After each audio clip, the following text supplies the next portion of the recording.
দিল্লির মুখ্যমন্ত্রী অরবিন্দ কেজরিওয়ালের পদত্যাগের ঘোষণার পরই কল্পনা জল্পনায় উঠে আসে পরবর্তী দিল্লির মুখ্যমন্ত্রী কে হবেন। এবার জানা গেল সেই নাম। দিল্লির পরবর্তী মুখ্যমন্ত্রী হতে চলেছেন আম আদমি পার্টির নেত্রী ও শিক্ষামন্ত্রী অতিশী মার্লেনা।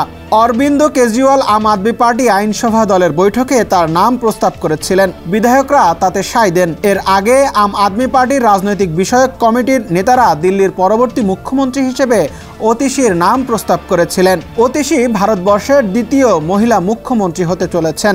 এতদিন দেশের একমাত্র মহিলা মুখ্যমন্ত্রী ছিলেন মমতা বন্দ্যোপাধ্যায়। সোমবার আম আদমি পার্টির সভা অনুষ্ঠিত হয়। অরবিন্দ কেজরিওয়াল মুখ্যমন্ত্রীর পদ থেকে পদত্যাগের ঘোষণা করেন তার আগের দিন। এরপরে তিনি সন্ধ্যায় লেফটেন্যান্ট গভর্নর বিনয় সাক্সেনার সাথে দেখা করে পদত্যাগপত্র জমা দেন। আবগারি দুর্নীতি কাণ্ডে জামিন পেয়ে জেল থেকে শর্ত সাপেক্ষে বের হয়েছিলেন দিল্লির মুখ্যমন্ত্রী অরবিন্দ কেজরিওয়াল। আর তারপরেই রাজনৈতিক মহলে কার্যত বিস্ফোরণ ঘটালেন। নিজেকে সম্পূর্ণ নির্দোষ প্রমাণ করেই ফের তিনি দিল্লির মুখ্যমন্ত্রী পদে বসবেন। দিল্লির মুখ্যমন্ত্রী হিসেবে ইস্তফা দিতে চলেছেন বলে জানিয়েছেন অরবিন্দ। দিন দুয়েকের মধ্যেই বিধায়ক ও নেতাদের সঙ্গে বৈঠকের পর দিল্লির নতুন মুখ্যমন্ত্রীকে বেছে নেবেন আম আদমি পার্টি।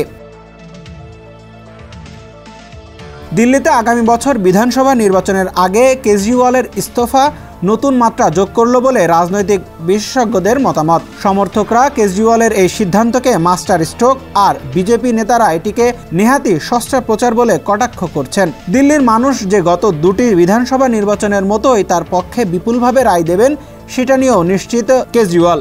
আর তাই কেজরিওয়ালের পরবর্তী দিল্লির মুখ্যমন্ত্রী পদে যে বসুন, তিনি বড়জোর 2 মাসের জন্য মসনদে বসতে পারবেন।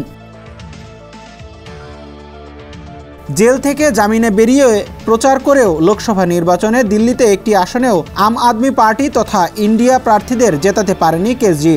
দুর্নীতির ইস্যুতে জেল খাটায় তার স্বচ্ছতার ভাবমূর্তিতে যে ধাক্কা খেয়েছে সেটা বুঝতে পেরে পদত্যাগ করে নতুন করে সরকার গড়তে চান কেজরিওয়াল।